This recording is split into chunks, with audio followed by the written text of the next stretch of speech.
What's up, guys? Welcome back to my channel. My name is TishaTheBrave. Hope you guys are doing well. Hope you guys are doing okay. Today we're here to talk about the importance of the Aquarius. Now, before we get into the video, let me just remind you that I have a Patreon account, patreon.com/TishaTheBrave. On there you can see the moon and the numerology forecast and also the tarot message for the week. So if you're interested in that, definitely check me out on there.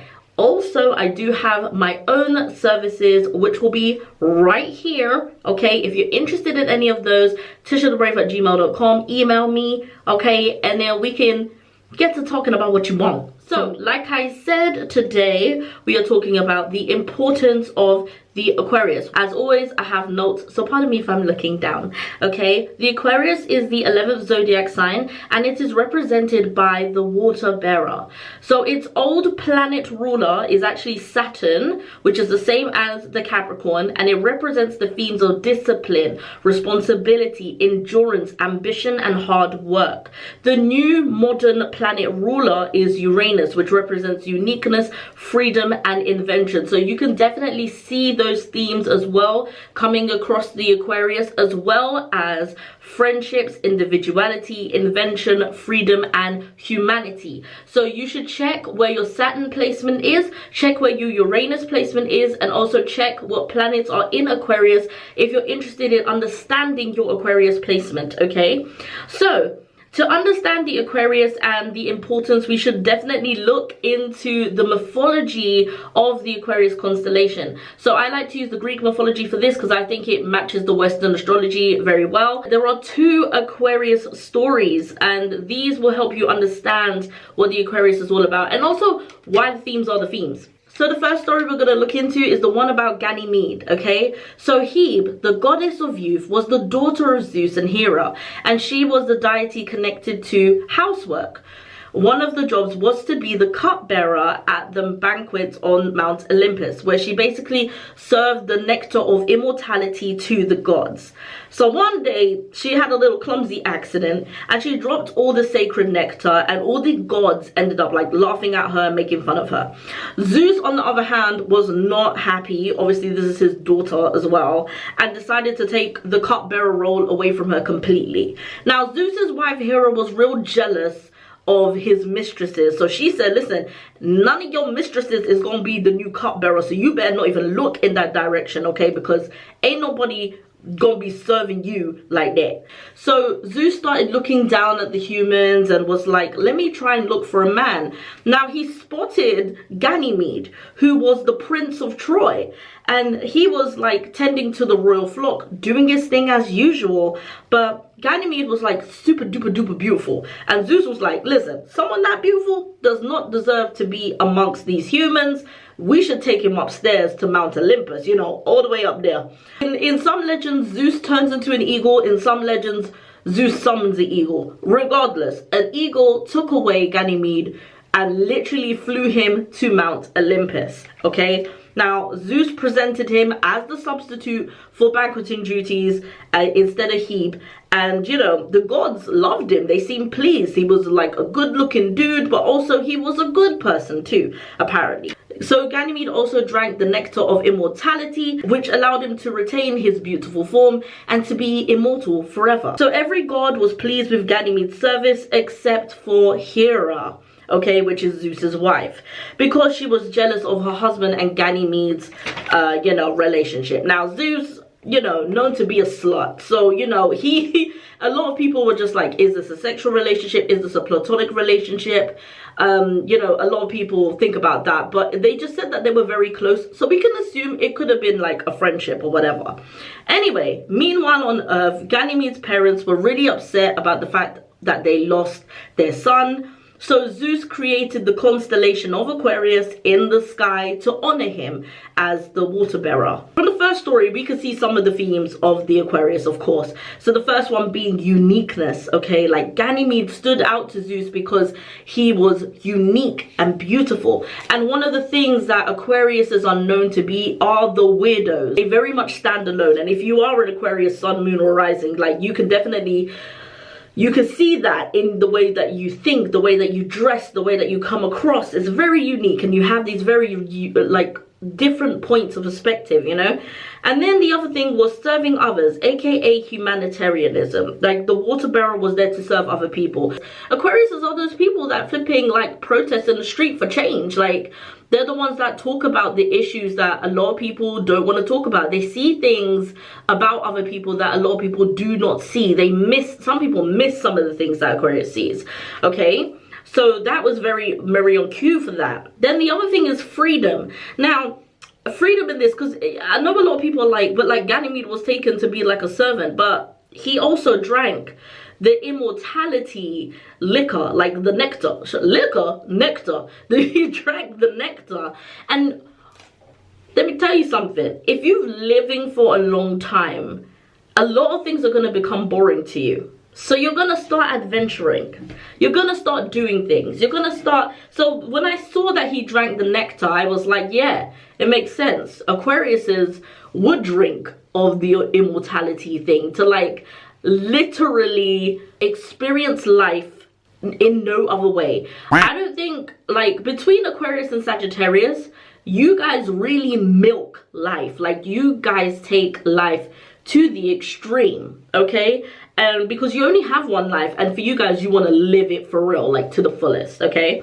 Friendship, okay? Zeus and Ganymede had a great friendship to the point of other people's jealousy. Now, Aquariuses are also known to be the friend of friends. Like, they have a lot of friends, they're very loyal to their friends, and they make friends very easily. The other story of the Aquarius is another version of the Great Flood, obviously famously depicted in the Bible, but there are also countless religion and other cultures who have a story of a Great Flood, okay? So, the gist of it is pretty much the same. The people were evil and wicked, okay? And then Zeus got mad and summoned Poseidon and was like, dude, flood the earth. Like, this is some bullshit, okay, basically. And Zeus only saved Deucalion and his wife, who ended up on a small boat where they survived from this flood. So when there was sight of land again, Deucalion and Pyrrhus searched all over for signs of life, and there were none. So they did stumble across the temple of Themis, which is the goddess of justice, okay? And they asked her, how could they repopulate the earth? And Themis replied, by putting your grandma's bones on your back.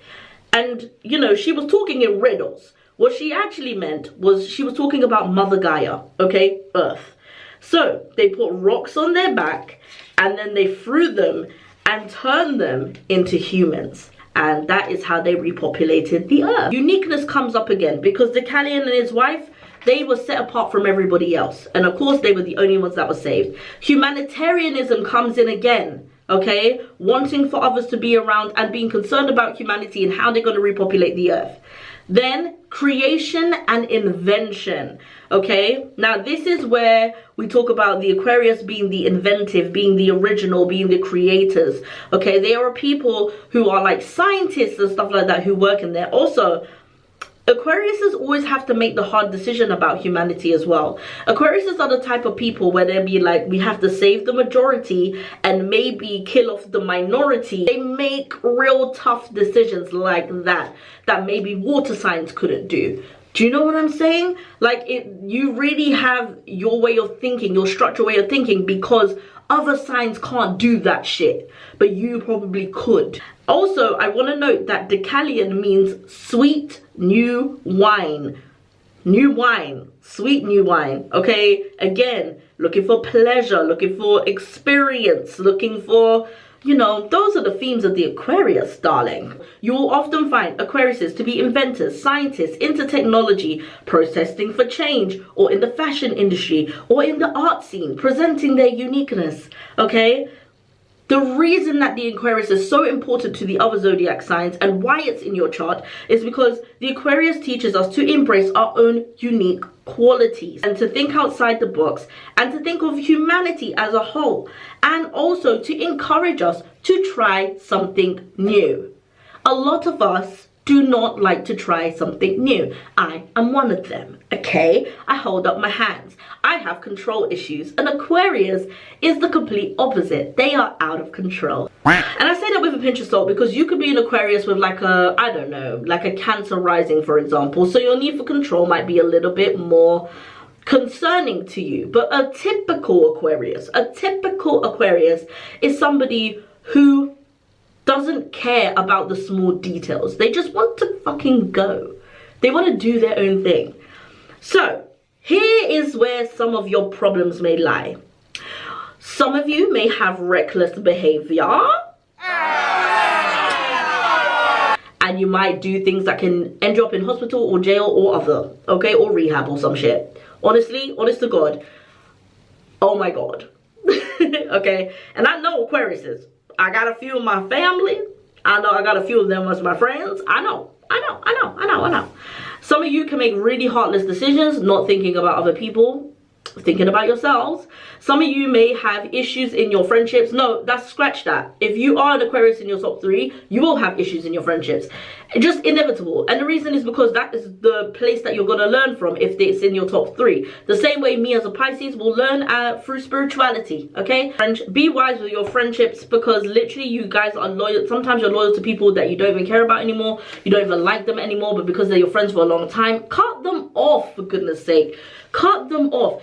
As an Aquarius, you will always make new friends, and you need to figure out that loyalty doesn't mean anything. Oh my God.